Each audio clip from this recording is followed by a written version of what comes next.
Well, many North Texas city leaders are begging the state legislature to close a loophole in the law that's cost some cities millions of dollars in annual tax revenue. Now, it involves what's called housing finance corporations, or HFCs. For decades, cities have used them to give developers tax breaks in exchange for building or maintaining affordable housing in the area. But just over a year ago, our I-team discovered an HFC based down in Brownsville going far outside of its county limits and approving tax breaks all over the state in exchange for payment. Well, since then, several more cities and counties have adopted this same strategy, and the use has exploded.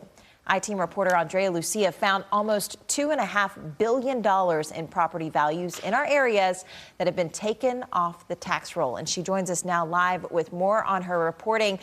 Andrea, let's start with this. You interviewed several mayors and city managers, and they had some strong reactions.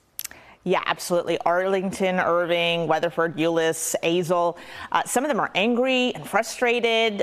They're in some cases really just shocked that someone can do this, just remove a significant source of tax revenue for a city, a county, a school district without, in most cases, even letting them know. The mayor of Arlington, Jim Ross, didn't hold back anything in describing his feelings.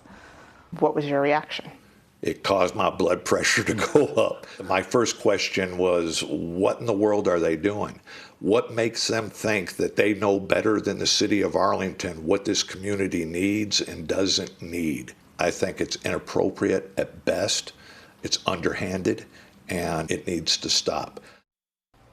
Yeah, there are now 4 out-of-town or traveling HFC deals in the city of Arlington. Just one that we looked at has removed $1.7 million a year in tax revenue that goes to the city, the county, the school district, the hospital district. All of the taxing entities are affected there. So we know that that's one impact on the taxpayer like us, the average person. How else does this impact folks? Yeah, it can be hard to understand that, but there are several ways that cities make up for the revenue that they're losing. One way is by increasing taxes on everyone else. The city of Euless estimated it would have to charge every homeowner in the city an extra $27 to make up for the amount that it lost in one deal.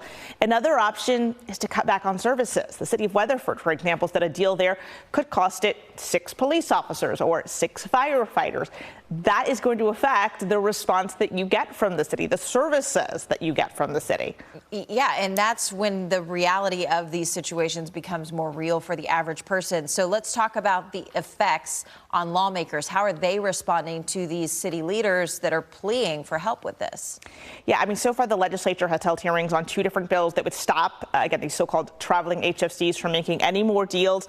Developers, though, are seeing the writing on the wall. So right now we are seeing this mad rush by them to get as many deals done before this loophole closes. Yeah, Andrea, I mean, obviously some intense reporting and diving that y'all did into the data here, and we're going to be following it closely as it plays out in the legislature. Again, for the full report, head to our website, cbsnewstexas.com.